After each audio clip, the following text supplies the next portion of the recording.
সহ্য করার মতো না। চতুর্দিক দিয়া নবীর শত্রু, আবার অন্যদিকে আপনজন হারাইয়া নবী দিশেহারা পয়গম্বর যায়েদ ইবনে হারেসা রাদিয়াল্লাহু তাআলা আনহুকে নিয়া মক্কা ছেড়ে তায়েফের দিকে রওনা দিল। আমরা চলো দূরে কোথাও কালেমার দাওয়াত দেই। দূরের কালেমার দাওয়াত দিতে গিয়া তায়েফে যখন কালেমার দাওয়াত দেওয়ার জন্য পয়গম্বর ঢুকলো, সেখানে কালেমার দাওয়াত দিতে গিয়া নবীর শরীরে এত আঘাত করলো, তায়েফবাসীরা নবীরে নির্মমভাবে ঢিল মারছে। নবীর চামড়া পেটে পেটে রক্ত বাহির হইছে, শুধু কালেমার দাওয়াত দিতে গিয়া নবী রক্তাক্ত হইছে। সব তায়েফের যুবকরা মিলে আমার নবীরে পাগল পাগল পাগল বইলা পিছন দিক দিয়া ঢিল মারতে লাগলো। নবীর শরীরের চামড়া পেটে পেটে রক্ত বাহির হয় গো। এই আশিকে রাসূল, আমি আপনাদের কাছে জানতে চাই, কত জোরে ঢিল মারলে পড়ে চামড়া পেটে রক্ত বাহির হয়? আল্লাহর নবীর শরীরে কোনদিন একটা মশা মাছি বসতো না। সেই শরীরটার মধ্যে এত আঘাত পাথরের আঘাতে নবী রক্তাক্ত হয়ে গেছে। একটা পর্যায়ে আল্লাহর পয়গম্বর বেহুশ হইয়া জমিনে পড়ে গেছে, রক্ত শূন্য হয়ে গেছে। আবার নবীরে দাঁড় করায় আবার পাথর মারছে। এত নির্যাতন, রক্তাক্ত শরীর লইয়া কিছুদিন পরে তায়েফ থেকে নবী যখন মক্কার দিকে আসছে, আঘাতে নবী জর্জরিত। শরীরের এমন কোন জায়গা নাই রে যেখানে নবী আঘাতপ্রাপ্ত হয় না। মক্কাতে আয়েশা নবী তাকায়া দেখে চাচা নাই, নিজের স্ত্রীও নাই। সুখের কথা দুঃখের কথা আম্মা জানের কাছে নবী শেয়ার করত। খাদিজা অনেক শিক্ষিত ছিল, নবীর অনেক সময় পরামর্শ দিত। নবীর দুঃখের কথা সুখের কথা আম্মা জানের কাছে শেয়ার করত রে। সেই আম্মা জান বিদায় হয়ে গেল, গার্জিয়ান হিসাবে বাবার আদর পায় নাই। নবী চাচার কাছ থেকে বাবার আদরটাও পেয়েছিল, সেই চাচাকেও নবী হারাইল। চতুর্দিক দিয়া বেতায় ব্যতীত সন্তানগুলি ছিল, একে একে 4 জন সন্তান দুনিয়া থেকে বিদায় হয়ে গেছে।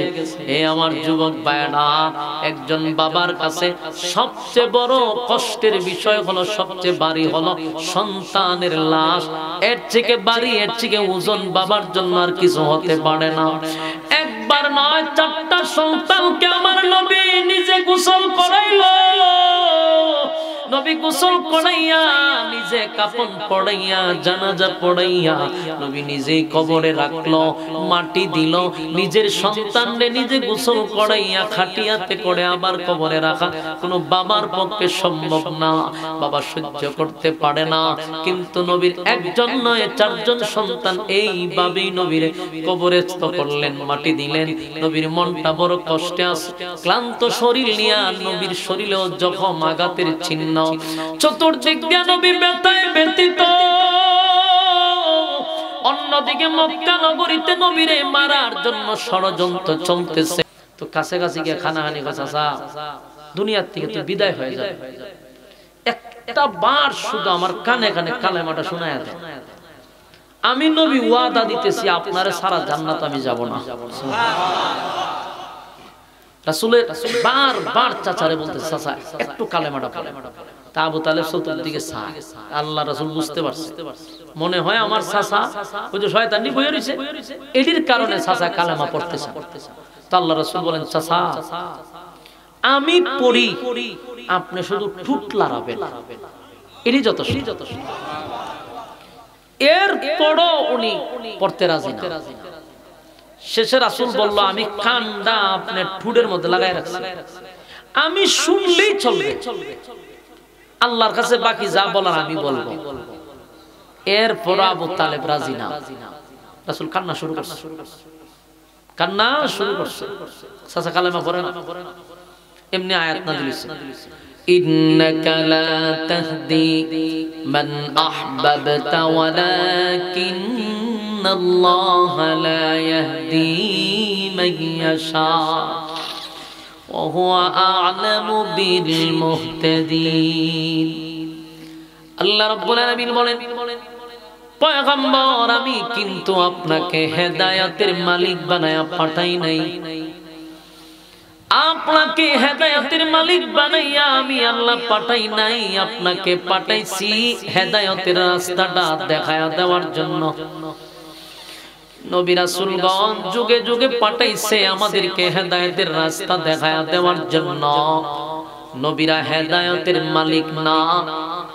আল্লাহ বলেন আপনার আপন চাচা হতে পারে গো নবী, আপনার মহব্বতের চাচা হতে পারে, আপনার কলিজার টুকরা চাচা হতে পারে, কিন্তু আপনি চাইলে আপনার চাচাকে হেদায়েত দিতে পারবেন না।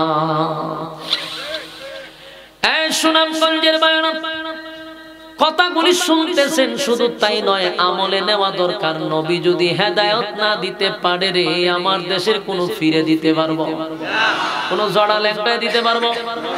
আমার কথাগুলি আপনারা আমলে নিতে হবে। আল্লাহ বলেন ইন্নাকা লা তাহদি মান আহবাবতা ওয়ালাকিন্নাল্লাহা ইয়াহদি মান ইয়াশা। আমি আপনাকে হেদায়েতের মালিক বানাই নাই, আপনাকে হেদায়েতের রাস্তা দেখায়া দেওয়ার জন্য পাঠাইছি পয়গম্বর। আপনার কলিজার টুকরা চাচার জন্য আপনি যতই কাঁদেন, আমি আল্লাহর সিদ্ধান্ত হলো আপনার চাচাকে হেদায়েত দিব না। দিল না। যেই চাচা একদিন দুই দিন না, কমপক্ষে 40 বছরের উপরে নবীরে লালন পালন করছে, নবীর বিরুদ্ধে কেউ কথা বললে সর্বপ্রথম আবু তালেব দৌড়াইয়া গেছে, কিন্তু কালেমা পড়ল না। আবু তালেব নবীরে কয়, ও আমার ভাতিজা মুহাম্মদ, শোনো ভালো করে, তোমার কালেমা পড়লে যে আমি জান্নাতে যাব সেটা আমি জানি, তোমার কালেমা না পড়লে যে আমি জাহান্নামে যাব সেটাও কিন্তু আমি জানি। বলুন জানতো না জানতো না? যাই না শুই না আবু তালেব বলেন, ভাতিজা তোমারে নতুন করে আমার কাছে উপস্থাপন করতে হবে না। গোটা মক্কা নগরীতে আমার চেয়ে বেশি তোমারে কেউ চিনে না। ভাতিজা আমার কলিজাটা দিয়া তোমারে মহব্বত করছি। ভাতিজা কোথাও গেলে তোমার চেহারা না দেখে আমি যাই নাই, কোথাও থেকে আসলে তোমার চেহারা ভাতিজা আমি আগে দেখছি। ভাতিজা কোনোদিন তোমারে খাবার না দিয়া আমার সন্তানগুলিকে আমি খাবার দেই নাই। এত মহব্বত আর এত ভালোবাসা ভাতিজা তোমার জন্য, সব জানি তুমি সত্য নবী, সত্য নবী, তোমার দিন ধর্ম সত্য। যাই না শুই না আমি তোমার জাহান্নামটা বেছে নিলাম, জান্নাতটা আমি নিলাম না। নাউযুবিল্লাহ। আল্লাহর নবী কান্না শুরু করছে, মালিক আমার কলিজার টুকরা চাচা আমার চোখের সামনে জাহান্নামের আগুনে জ্বলবে, আমি কেমনে গো বরদাস্ত করব, কেমনে সহ্য করব? আল্লাহ হুঁশিয়ার করছে, সাবধান পয়গম্বর, হেদায়েতের মালিক আপনার কাছে না, আপনাকে পাঠাইছি ওয়াজ করার জন্য। আপনি ওয়াজ করছেন, কারে হেদায়েত দিব কারে দিব না এটা আমি আল্লাহর একক সিদ্ধান্ত। যুবক ভাইরা আমার, আমি শুধু এতটুকুই বললাম, সেই আবু তালেব যতদিন নবী কালেমার দাওয়াত মানুষের কাছে দিত, ঠিক ততদিন আবু তালেব নবীরে সাপোর্ট দিছে, কোনদিন নবীরে ছাইরা যায় নাই। সেই আবু তালেব মারা গেল। আবু তালেব মারা যাওয়ার পরে কিছুদিন যেতে না যেতেই আম্মা জান খাদিজাতুল কুবরা দুনিয়া থেকে বিদায় হয়ে গেল। হায় রে, গোটা মক্কা নগরীতে নবীর সবচেয়ে বেশি যারা সাপোর্ট দিত, নবীর পাশে সব সময় যারা ছিল, তারা দুজন দুনিয়া থেকে বিদায় হয়ে গেছে। নবীর এখন আর কোনো সাইড নাই। হ্যাঁ, কে নবীর পক্ষে তরবারি লইয়া দাঁড়াইব? কেউ নাই, কেউ নাই। সবাই তো নবীর বিরুদ্ধে দাঁড়ায় গেছে। আগে তো শুধু গালি দিত, সেই মাত্র আবু তালেব মারা গেছে, এখন তারা ভয়ঙ্কর রূপ ধারণ করছে, নবীর মারতে শুরু করছে। আল্লাহর নবী দেখলেন মক্কা নগরীটা বড় থমথমি অবস্থায় চলতেছে, মনটা বড় খারাপ। কিছুদিন যেতে না যেতেই নবীর কলিজার টুকরা সন্তান ছিল 4 জন। একে একে 4 জন সন্তান নবীর বিদায় হয়ে গেছে। এই আশিক রাসূল, প্রতিটা কথা আপনার দিলের মধ্যে লাগায়া দেখেন তো, আপনার যদি কেউ মারা যায়, স্ত্রী মারা গেছে, আপনার যদি চাচা বা বাবা মারা যায়, একই কয়েকদিনের ভিতর আপনার মনের অবস্থা কি হবে? আপনার স্ত্রীও মারা গেল, চাচাও মারা গেল, একটা দুইটা নয় গো, 4টা সন্তান একে একে দুনিয়া থেকে বিদায় হয়ে গেছে। খুব খেয়াল করবেন নবীর কথাগুলি। 1 নাম্বার স্ত্রী মারা গেছে, 2 নাম্বার চাচা মারা গেছে, 3 নাম্বার সন্তানগুলি একে একে মারা গেছে, 4 নাম্বার হলো গোটা মক্কা নগরীতে সব নবীর শত্রু হয়ে গেছে। একটা মানুষের অবস্থা কেমন হইতো যদি আমাদের বেলায় হইতো? কথা হয় না? নবীরে মারার জন্য আবার ষড়যন্ত্র চলতেছে। একদিকে নবী বেতায় ব্যতীত, চতুর্দিকে আঘাতপ্রাপ্ত, আবার নবীর শরীরে অসংখ্য আঘাতের চিহ্ন। আবার মক্কা নগরীতে চতুর্দিক দিয়ে নবীর বিরুদ্ধে এত অপপ্রচার, এত অপপ্রচার, এত অপপ্রচার। নিজের আপন চাচী উম্মে জামিল আবু লাহাবের বউ, নবীর প্রতিবেশী একেবারে কাছের ঘর ছিল আবু তালেবের, সেই মহিলা মানুষের ঘরে ঘরে গিয়া কয়, তোমরা শুনছো মুহাম্মদের ধর্ম বেশি দিন পৃথিবীতে থাকবে না, মুহাম্মদ যে ধর্ম প্রচার করে বেশি দিন টিকবে না, মুহাম্মদের নাম নেওয়ার কেউ থাকবে না, মুহাম্মদের নাম বলার মতো কেউ জমিনে থাকবে না, কারণ তার একটা একটা করে 4টা সন্তান দুনিয়া থেকে বিদায় হয়ে গেছে। কে রে মুহাম্মদের নাম নিবে, কে মুহাম্মদের নাম বলবে? শুধু এখানেই না, এই মহিলা মানুষের কাছে বলতে লাগলো, মুহাম্মদ তো আবেতার আবেতার বলে গালি দিতে লাগলো। আবেতার শব্দের অর্থ হলো আটকুরা, নির্বংশা লেজ কাটা। আমার নবীরে আটকুরা বলতে লাগলো, আমার নবীরে নির্বংশা বলতে লাগলো। এইভাবে নবীর বিরুদ্ধে অপপ্রচার অপপ্রচার অপপ্রচার, এত কুরুচিপূর্ণ কথা নবীর শানে বলতে লাগলো। চতুর্দিক দিয়া যখন নবীর সমালোচনা, নিজের সন্তান চলে গেল, স্ত্রী চলে গেল, চাচা চলে গেল, ব্যথায় ব্যথিত আঘাতপ্রাপ্ত, সব কষ্ট নিয়ে খানায় খাবার সামনে আল্লাহর পয়গম্বর বসছে। ঠিক এই মুহূর্তে কয়েকজন সাহাবী এসে বলে, পয়গম্বর, এই মুহূর্তে শুনছি বেলালের বুকে নাকি পাথর দিয়া রাখছে গো নবী। নবী গো, বেলালে মারধর করতেছে, খাব্বাবরে মারধর করতেছে। একটা বিষয় বোঝার চেষ্টা করেন, একদিকে নবী নিজেই ব্যথায় ব্যথিত, সব হারাইয়া নবী শরীরে জখম নিয়ে খানায় কাবার সামনে বসা, আবার নেতা হইয়া কর্মীরা মার খাইতেছে। নেতার এটাও কিন্তু একটা কষ্টের বিষয়, আমার কর্মীরা কালেমা পড়ার অপরাধে চতুর্দিক দিয়া মার খাইতেছে। বেলালের বুকে পাথর, অন্যদিকে খাব্বাবকে ইচ্ছা মতো তারা মারধর করতেছে। জ্বলন্ত কয়লার মধ্যে খাব্বাবরে শোয়া রাখছে। চতুর্দিক দিয়ে নবীর উপরে এত নির্যাতন, এত নির্যাতন, এত নির্যাতন, এত নির্যাতন। একদিকে যখন শুনলো নবীর কর্মীরা মার খাইতেছে, আল্লাহর নবীর চোখ দিয়া মুক্তার দানার মতো চোখের পানিগুলি টপ টপ টপ টপ করে পড়তেছিল। নবী ব্যথায় ব্যথিত হইয়া চোখের পানি সেইরা কাঁদতেছিল। খানায় কাবার সামনে নবীর কলিজাটা ফেটে যায় রে। আমার কর্মীরা জায়গায় জায়গায় এত পরিমাণ নির্যাতিত হচ্ছে, নিজেও আঘাতপ্রাপ্ত, শরীরটার চতুর্দিকে রক্ত বাহির হচ্ছে। ব্যথায় ব্যথিত হয়ে আল্লাহর নবী যখন কাঁদতেছিল, হঠাৎ করে নবীর তন্দ্রা লেগে গেছে। ক্লান্ত হইয়া নবী তন্দ্রায় চলে গেছে। হঠাৎ করে তন্দ্রার থেকে ওইটা নবী এইভাবে বসলেন আর মুস্কি মুস্কি হাসি দিলেন, চিৎকার দিয়া কোন সুবহান।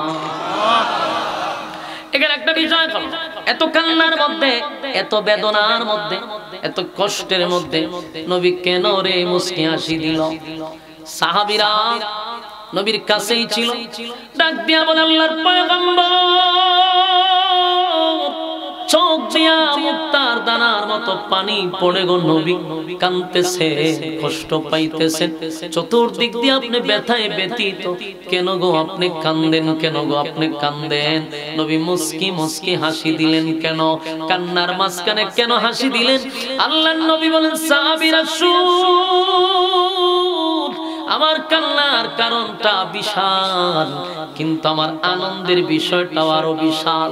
আমার আনন্দের কারণ হলো আমার মালিক আমারে খুশি করার জন্য, আমার মালিক আমারে সান্ত্বনা দেওয়ার জন্য এই মুহূর্তে আমার কাছে একটা সূরা নাজিল করছে। সূরাটার নাম হলো কাউসার। আমার যুবক ভাইরা, কথাগুলি একটু দিলের কান লাগায় যদি বুঝেন শুনেন, তাহলে আপনাদের কথাগুলি বুঝতে সুবিধা হবে। সূরা কাউসার নাজিল হওয়ার প্রেক্ষাপটটা বুঝতে পারছেন? কেন নাজিল হলো? চতুর্দিক দিয়ে যখন নবী ব্যথায় ব্যথিত, আল্লাহ তখন নবীরে সান্ত্বনা দেওয়ার জন্য সূরা কাউসার নাজিল করছে। আল্লাহ ডাক দিয়া বলেন, পয়গম্বর খানায়ে কাবার সামনে বসে চোখের পানিগুলো ছেড়ে দিয়া কেন কাঁদেন গো নবী? কেন কাঁদেন, কেন কাঁদেন, কেন কাঁদেন? আল্লাহ নবী বলেন, মালিক রে, আমি কেন কান্দি আপনার তো জানারও বাকি নাই। আল্লাহ বলে, বন্ধু আমি জানি, আপনি বললে আমি আল্লাহর ভালো লাগে। আল্লাহ বলেন, বন্ধু কেন কাঁদলেন? পয়গম্বর বলেন, মালিক আমার মা নাই, আমার বাবা নাই, চাচাও চলে গেছে, চাচাও চলে গেছে, মাও চলে গেছে, দাদাও চলে গেছে, আত্মীয় স্বজনও চলে গেছে, চলে গেছে। সব যখন চলে যায়, এক তো আমি ব্যথায় ব্যথিত, আমি যখন কষ্টে ছিলাম,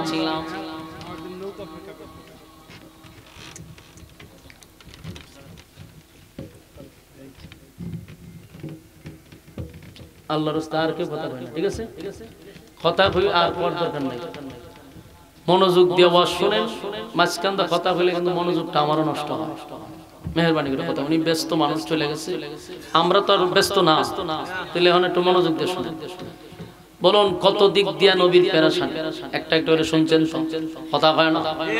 নাজিল কেন সূরাটা হইল এটা বুঝছেন? একটা কারণে নাজিল হয় না। আমি প্রথমেই বলছি, সূরা কাউসার হলো নবীরে সান্ত্বনা দেওয়ার জন্য নাজিল হইছে। আল্লাহ রাব্বুল আলামিন সূরাটা নাজিল করছে শুধু নবীরে সান্ত্বনা দেওয়ার জন্য। তাই আল্লাহর পয়গম্বরকে আগে আল্লাহ জিগায়, কেন কাঁদেন? নবী একে একে বলতে লাগলো, আমার মা নাই, বাবা নাই, দাদা নাই, চাচা নাই, স্ত্রী নাই, সন্তান নাই, সব তো চলেই গেল, আমার কোনো দুঃখ নাই। হে মালিক, আপনার দিনের দাওয়াত দিতে গিয়ে, ইসলাম প্রচার প্রসার করতে গিয়া আমি যে রক্তাক্ত হইছি তায়েফে, আপনি তো গজবের ফেরেশতা পাঠাইলেন। আমি কিন্তু বলছি আল্লাহ তাদেরকে হেদায়েত দেন, প্রতিশোধ চাই না, প্রতিশোধ চাই না। আল্লাহ আমি কান্দি না, আমার এই রক্তাক্ত করছে, চোখের পানি ফালাই আমি কান্দি নাই। দিনের দাওয়াত দিতে গিয়ে মাইর খাইছি, তাও আমার কষ্ট লাগে নাই। আমার চাচা চলে গেছে, আমার কষ্ট লাগে নাই। আমার মা চলে গেছে, বাবা চলে গেছে, দাদা চলে গেছে, কষ্ট লাগে নাই। কষ্ট লাগছে আমার একে একে 4টা ছেলে চলে গেল, অথচ আমার আপন লোকগুলা আমার সান্ত্বনা দেওয়ার দরকার ছিল, আমার কাছে এসে আমার সান্ত্বনা দেওয়ার দরকার ছিল গো মালিক, কিন্তু সান্ত্বনা আমার দিলই না, দিলই না, বরং আমার বিরুদ্ধে অপপ্রচার করতে লাগলো। আমার আপন চাচি, আমার আপন চাচা মানুষের কাছে গিয়া কয় আমি আটকোড়া, আমি লেস কাটা, আমি নির্বংশা।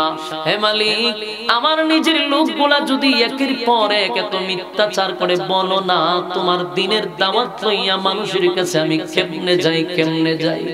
আমার আপন চাচি বলে আমি নির্বংশা, আমার আপন চাচি বলে আমি আটকুরা। আল্লাহ এই জন্য ব্যথায় ব্যতীত হইয়া আমি কান্দি, আমারে কেউ সান্ত্বনা দিবে? মক্কা নগরীতে আমার কেউ নাই গো মালিক, কেউ নাই। আল্লাহ তখন ডাক দিয়া বলে, বন্ধু কান্দেন না, আপনি কান্দেন না বন্ধু, আপনার কান্না আমি বরদাস্ত করতে পারি না, আপনি কানলে আমি মালিক যে সহ্য করতে পারি না। হ্যাঁ বন্ধু, আপনাকে গালি দিলে আমি আল্লাহ বরদাস্ত করি না, আমারে যদি কেউ গালি দেয় প্রতিশোধ আমি নেই না, আমারে মানুষ গালি দিলে আমি প্রতিশোধ নেই না। আস্তিক নাস্তিক যেই হোক, সকালে যদি আল্লাহরে কেউ গালি দেয়, বিকাল বেলা মালিক কিন্তু তার জন্য খাবার রেডি রাখে। আল্লাহ বলেন আমারে গালি দিলে প্রতিশোধ নেই না গো, গালি দেয় বান্দা আমি বানাইছি, আমারই গালি দেয়, আমারই খায়, আমারই পরে, আমার জমিনে হাঁটে, আমার বিরোধিতা করে, প্রতিশোধ নেই না। কিন্তু আমার বন্ধুরে যদি কেউ গালি দেয় আমি আল্লাহ বরদাস্ত করতে পারি না। জবান বন্ধ রাখবেন, আল্লাহু আকবার। এই আওয়াজ হয় না, বল আল্লাহু আকবার। এই ইমানের আওয়াজ দিয়ে বল আল্লাহু আকবার। আল্লাহ তার বন্ধুর প্রতি কত মায়া, কত মায়া, কত মায়া। ভাই আপনারা কেউ গালি দিলে আমি আল্লাহ যে বরদাস্ত করি না, আমি আল্লাহ যে সহ্য করতে পারি না। আবু লাহাব নবীরে গালি দিয়েছিল, সাথে সাথে আমার মালিক সূরা লাহাব নাজিল করে দিয়া আবু লাহাবের দাঁত ভাঙা জবাব কিন্তু আল্লাহ দিয়া দিয়েছে, তাব্বাত ইয়াদা আবি লাহাবি ওয়া তাব। আল্লাহ বলে আবু লাহাব আমার বন্ধু ধ্বংস নয়, বরং তুই ধ্বংস হবি, ধ্বংস হয়ে গেছে। সায়াসলা নারান যাতা লাহাবি ওয়া ইমরাআতু। আবু লাহাবও সাইজ করছে, আবু লাহাবের সন্তানগুলোও কেউ কেউ সাইজ করছে, আবু লাহাবের যত মাল ছিল সব ধ্বংস করছে। বন্ধু আপনারে কেউ গালি দিলে আমি যে বরদাস্ত করতে পারি না, গোটা মক্কার মানুষ আপনাকে বলে আপনি আটকোনা, আপনি নির্বংশা, আপনাকে আবে তার বলে গালি দেয়। বন্ধু গো আমি আপনার 4টা সন্তান নিছি, এই জন্য শুনেন সুসংবাদ জানায়া দিলাম, সন্তান নিলাম 4জন 4জন 4জন 4জন, বিনিময়ে বন্ধু আপনাকে দিলাম হাজার হাজার হাজার কোটি রূহানি সন্তান। চিৎকার দেয়া কোন সুবহানাল্লাহ। আপনার ছেলে নিছি 4 জন, আপনাকে রূহানি সন্তান দিলাম কোটি কোটি হাজার কোটি। কিয়ামত পর্যন্ত যত উম্মতে মুহাম্মদী আপনারা যারা বসা, আমি সহ সবাই আমরা নবীর রূহানি সন্তান। কথা হয় না? আমরা নবীর রূহানি সন্তান। আল্লাহ কয় নিলাম তো 4 জন গো পয়গম্বর, কিন্তু আপনারে কত হাজার কোটি রূহানি সন্তান দিছি। পয়গম্বর বেঈমানরা বলে আপনার নাম নেওয়ার মতো জমিনে কেউ থাকবে না, সন্তান থাকলে আপনার নামের হেফাজত করত, আপনার বিরুদ্ধে কেউ বললে তারা ইজ্জত রক্ষা করত জীবন দিয়া। নবী গো ওয়াদা দিলাম আপনার যত রূহানি সন্তান আমি দিছি, কিয়ামত পর্যন্ত আপনি নবীর নামের ইজ্জত রক্ষার্থে আপনার রূহানি সন্তানরাও জীবন দিবে, রক্ত দিবে, আপনি নবীর অসম্মান করতে দিবে না। যেরকম ঠিক কিনা? এই আমরা নবীর রূহানি সন্তান, বাংলার জমিনে হোক আর পৃথিবীর যে প্রান্তে হোক, নবীর ইজ্জত যেখানেই নষ্ট হবে সেখানেই রূহানি সন্তানরা দাঁড়ায়া যাবে।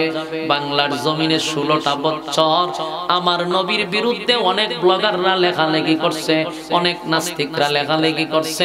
কপাল খারাপ, 96% মুসলমানের দেশে আশিক রাসূল বইলা তো লাফাইতে লাফাইতে ডিগবাজি মারি, নবীর প্রেমের মাঝে মধ্যে উতাল হইয়া যায়। বছর একবার তো এমন নাচানাচি করেন, শুধু নবীর ভালোবাসা দেখান। কিন্তু আমি আপনাদের কাছে প্রশ্ন করি, নবীর বিরুদ্ধে যে অসংখ্য ব্লগাররা লেখালেখি করল, ওই আশিক রাসূল ঘর থেকে কয়দিন বাহির হইছেন কাপন মাথায় লইয়া? বার হন নাই। শুধু জিলাপি দিলে দৌড়ে বাইরিছেন, বিরানি দিলে দৌড়াইয়া বাইরিছেন, নবীর প্রেম দেখাইছেন, ইতা বাউতাবাজি বাটপারি ছাড়েন। নবীর জন্য ভালোবাসতে হলে নবীর জন্য জীবন দিতে হবে, রক্ত দিতে হবে। আমাদের আলেম সমাজরা নবীর ইজ্জত রক্ষার্থে রক্ত দিছে রে, রক্ত দিছে। কয়টা প্রমাণ লাগবে আমারে বলেন, একটা একটা বলতে থাকি। ভুলাতে আমার নবীর বিরুদ্ধে লেখালেখি হয়েছিল, বরিশাল ভুলা। তখন আমাদের আলেমরা যখন আন্দোলনে নামছে, তথাকথিত স্বৈরাচারের লোকেরা পাখির মতো গুলি করে 7 জন আলেমরে শাহাদাত বরণ করাইছে। কত বড় জাহেলের মাঝখানে আমরা ছিলাম চিন্তা করে। নবীর বিরুদ্ধে লেখছে, তারে গ্রেফতার করলো না, ফাঁসি দিল না, জেল দিল না। নবীর পক্ষে আন্দোলন করতে যাওয়া 7 জনরে পাখির মতো গুন্ডা বাহিনী গুলি করে মারছে। ইতিহাস বলি নাই? শাপলা চত্বরে কেন আলেমরা গেছিল? ক্ষমতা পাওয়ার জন্য, যায় নাই রে। আজকে অনেক নামদারি আশেকে রাসূলরা আমাদেরকে বিভিন্ন ভাবে গালি দেয়। এই জিলাপি খাওরা আশেকে রাসূল দিলের কান লাগায় শুন, শাপলা চত্বর রাজনীতি করার জন্য যায় নাই, শাপলা চত্বরে গদি পাওয়ার জন্য যায় নাই। ব্লগাররা আমার নবীর বিরুদ্ধে কটূক্তি করছিল, তাই সারা বাংলাদেশ থেকে লঞ্চ মার্চ শুরু হয়েছিল নবীর বিরুদ্ধে যারা কথা বলছে তাদের ব্যাপারে ব্যবস্থা নেওয়ার জন্য। সেদিনও গুন্ডা বাহিনী আমাদেরকে গুলি করে মারছে, নবীর ইজ্জত রক্ষার জন্য ঢাকা শাপলা চত্বর জড়ো হয়েছিল। আল্লাহর কসম, গদির জন্য যায় নাই, ক্ষমতার লোভে যায় নাই, নবীর ইজ্জত রক্ষার জন্য, নবীর হেফাজতের জন্য আমরা নামছিলাম। একটা দুইটা নয়, অসংখ্য ঘটনা বলতে পারবো। নবীর ইজ্জত রক্ষার্থে যারাই আন্দোলনে নামছে তারাই গুলি খায়া মারা গেছে। আফসোসের ব্যাপার, আমরা কিন্তু নবীর আশেকে রাসূল হইয়া লাফালাফি করি, কিন্তু নবীর বিরুদ্ধে কথা বললে আমরা প্রতিবাদটা করতে পারি না। বাংলাদেশে 96% মুসলমান যদি সত্যিকারের আশেকে রাসূল হতো, আর নবীর বিরুদ্ধে যদি কেউ লেখে, সব জায়গা থেকে যদি প্রতিবাদ শুরু হইতো, সরকারের বাপের ক্ষমতা নাই ওই ব্লগাররে ফাঁসি না দিয়া থাকতো। কিন্তু ওই পরিমাণ তো আমার আন্দোলন নাই। কিছু আছে জিলাপির আন্দোলন, কিছু আছে বিরানির আন্দোলন, কিছু আছে লোক দেখানোর আন্দোলন, কিন্তু নবীর ইজ্জত রক্ষায় কয়জন আমরা আন্দোলন করি? যুবক ভাইরা, নবীর ইজ্জত হেফাজতের জন্য, নবীর ইজ্জতের হেফাজতের জন্য আমরা প্রয়োজনে জীবন দিতেও প্রস্তুত। আমরা বিরানির পাগল না, জিলাপির পাগল না। আমাদের একটাই কথা, আমারে গালি দে সহ্য করব, আমার বাপরে গালি দে সহ্য করব, কিন্তু আমার নবীরে যদি গালি দেয় আল্লাহর কসম তোরে লইয়া মরব। কথা হয় না? আমার যুবক ভাইরা, আল্লাহ বলেন বন্ধু 4 জন সন্তান আপনার দুনিয়ার থেকে নিয়ে গেছি গো। তাই মক্কার মানুষ বলে যে আপনার নাম নেওয়ার মতো কেউ থাকবে না। মক্কার মানুষ বলে আপনার নাম কে নিবে, নিয়ে তারা চিন্তিত। না বন্ধু না, এই পৃথিবী থাকবে যতদিন আপনি নবীর নাম থাকবে ততদিন। আমার নবীর নাম থাকবে, পৃথিবী থাকবে যতদিন নবীর নাম থাকবে ততদিন। আল্লাহ কয় আমার নাম যত জায়গায়, বন্ধু আপনার নাম তত জায়গায়। চিৎকার দিয়া কোন সুবহান। আমার নবীর প্রতি মালিকের কত মায়া, বন্ধুর প্রতি বন্ধুর কত মায়া। কয় বন্ধু আপনারে কোটি কোটি রূহানি সন্তান দিলাম, কিয়ামত পর্যন্ত তারা আপনার ইজ্জত রক্ষা করবে। এখানেই শেষ না, বন্ধুরে সান্ত্বনা দেওয়া শেষ না। আল্লাহ বলেন বন্ধু আরো অফার দিতেছি আপনাকে, 4টা ছেলে নেওয়ার কারণে আপনাকে এর বিনিময়ে আমি আপনাকে কাউসার দান করলাম। ইন্না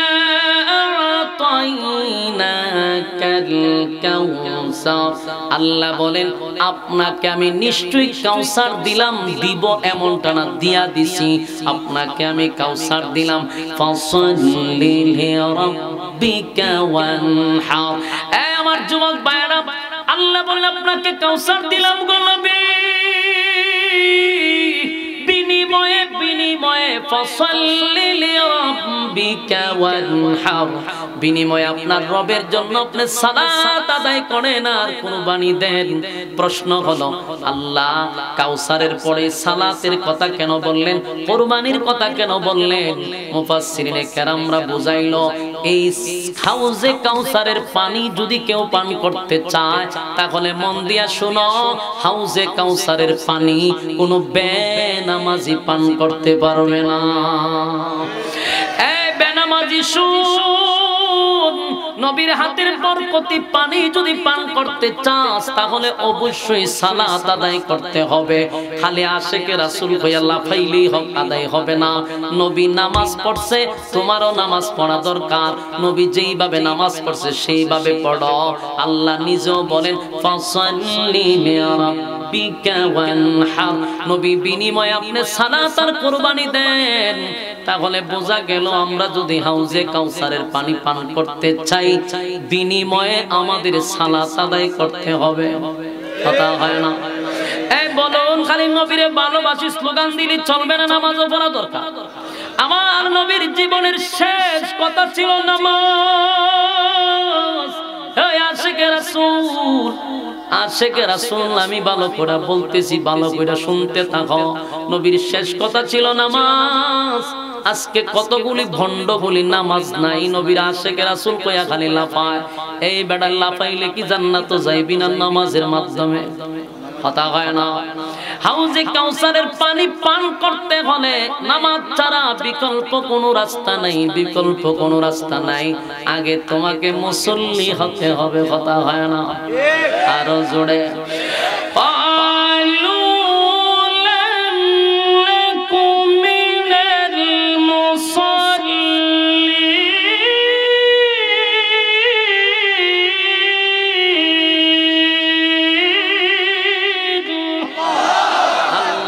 মুসল্লি ছাড়া আমি কাউরে পানি পান করাইতে দিব না। এই যুবক ভাইরা, নামাজ সমস্ত ইবাদতের মধ্যে সবচেয়ে বড় ইবাদত হলো নামাজ। নামাজ নামাজ আউয়ালু মা ইউহাসাবু বিহিল আবদু ইয়াউমাল কিয়ামাতিস সালাহ, কিয়ামতের ময়দানে সর্বপ্রথম নামাজের কথাটা কিন্তু জিজ্ঞাসা করা হবে। এই জন্য হাউজে কাউসারের পানি যদি পান করতে চাও নামাজ ছাড়া বিকল্প রাস্তা নাই। আল্লাহ বন্ধুরে সান্ত্বনা দেয়, বন্ধু বন্ধু কান্দেন না, কষ্ট পাইয়েন না। ছেলে নিছি 4 জন, বিনিময়ে কোটি কোটি উম্মত দিলাম, বিনিময়ে কোটি কোটি আপনাকে আমি রূহানি সন্তান দিলাম। এখানেই শেষ নয় বন্ধু, আমি আপনাকে এত সম্মান আর এত মর্যাদা দিছি। বন্ধু কান্দেন না, বন্ধু কান্দেন না। তারা আপনাকে আবেতার বলে গালি দেয়, আপনি প্রতিবাদ করা লাগবে না। আমি আল্লাহ নিজেই আপনার পক্ষে প্রতিবাদ করলাম। আল্লাহ নিজেই প্রতিবাদ করতে লাগলো। রব্বে কারীম তখন পরের আয়াতে বলে ইন্না শানিআকা হুয়াল আবতার। ওই যে তারা নবীর আবতার বলে গালি দিছিল, আল্লাহ কয় ইন্না শানিআকা হুয়াল আবতার, ইন্না শানিআকা হুয়াল আবতার, নিশ্চয়ই তারা আবতার, নিশ্চয়ই তারা আবতার, তারা পুরা, তারা লেস কাটা, তারা নির্বংশা। আপনি একটু তাকায়া দেখেন, আল্লাহ যে বলছে তারা নির্বংশা, তারা লেস কাটা, তারা পুরা, এটা চরম সত্য। কারণ মক্কা নগরীতে আবু জাহেলের নাম বলার কেউ নাই, আবু লাহাবের নাম নেওয়ার মতো কেউ নাই, উতবা উতাইবার নাম নেওয়ার কেউ নাই। তারা লেস কাটা নির্বংশা, তাদের নাম পৃথিবীতে কেউ নেয় না গো।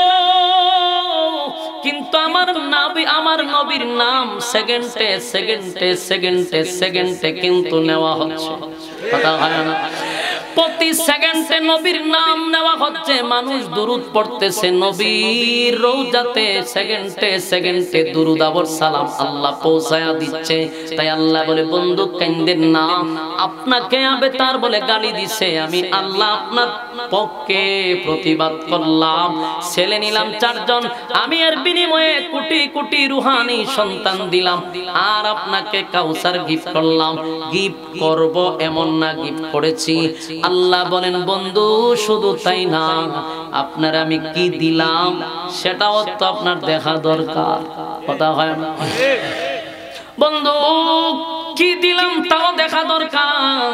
আল্লাহ বলেন জিবরাইল, দুনিয়ার কোন নেতা যদি, দুনিয়ার কোন নেতা যদি দলের জন্য মাইর খায়, দল ক্ষমতায় আসলে তার প্রমোশন বাড়ে না কমে? কথা হয় না? আওয়ামী লীগের আমলে যে বিএনপিরা মাইর খাইছে, বিএনপি ক্ষমতা তাইলে তাদের পাওয়ার বাড়বে না কমবে? বেড়ে যাবে।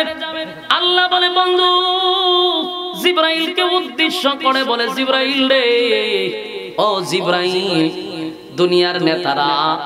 দুনিয়ার নেতারা মায়ের খাইলে যদি তার প্রমোশন বেড়ে যায়, আমার বন্ধুর প্রমোশনটা আমি বাড়াইতে চাই। বন্ধু আমার দল করতে গিয়া বন্ধু মায়ের খাইছে, আমার দল করতে গিয়া বন্ধু লাঞ্ছিত হইছে, তাই আমার বন্ধুর প্রমোশনটা আমি বাড়ায়া দিতে চাই। সুবহানাল্লাহ। দুনিয়ার নেতায় যদি মায়ের খায়, প্রমোশন শুধু বাড়ে না, রাষ্ট্রীয় খরচে তারে বিভিন্ন দেশে পাঠায় ভ্রমণের জন্য, মনটারে ফ্রেশ করার জন্য। ঠিক নেই? আল্লাহ কয় আমার বন্ধুরেও আমি ভ্রমণ করাবো, তবে দুনিয়ায় ভ্রমণ করাবো না, আরশে আজিমে ভ্রমণ করাবো। আল্লাহ তখন বন্ধুরে বলে, বন্ধু আপনারা আমি ভ্রমণ করাবো। মাইর খাইছেন, প্রমোশন বাড়ছে, বন্ধু কষ্ট নিয়েন না, আসেন আপনারা আরশে আজিমের মেহমান বানাবো। 7টা আসমান টপকাইয়া, সিদরাতুল মুনতাহা টপকাইয়া, আরশে আজিমে আল্লাহর সঙ্গে সাক্ষাৎ করাইয়া, জান্নাত জাহান্নাম দেখাইয়া, সব ভ্রমণ করাইয়া, হাউজে কাউসারের পারে নবীরে দাঁড় করাইলো। নবী জিবরাইলকে বলে, জিবরাইল রে, এত সুন্দর হাউস, এটা কোথায় রে? নবী গো এটা জান্নাতে, তবে এই হাউজে কাউসারটাই তো আপনাকে আল্লাহ দান করছে। নবী এত খুশি, হায় রে আমার মালিক আমারে এত বড় হাউস দান করছে, লেখা দিয়া দিছে বন্ধু এটা আপনার নবীর আল্লাহ খুশি করছে। হাউজে কাউসার দেখায়ও দিছে, এখানেই শেষ না, এরপরে নবীর জমিনে আবার ফিরাইয়া দিছে। নবী আয়েশা বর্ণনাও করছে, উম্মতের আরে হাউজে কাউসার যদি পান করতে চান, সাবধান, নামাজ ছাড়া যাবে না। আমার যুবক মায়েরা, সব কথার শেষ কথা হলো, এই পৃথিবীতে যতদিন আল্লাহর নাম আছে, নবীর নামও থাকবে। আর আমরা যারা আছি সব নবীর সৈনিক, রূহানি সন্তান। কারা কারা নবীর ইজ্জত রক্ষার্থে জীবন দিতে প্রস্তুত? হাত তুল্লা দেখায়া দেই। লিল্লাহ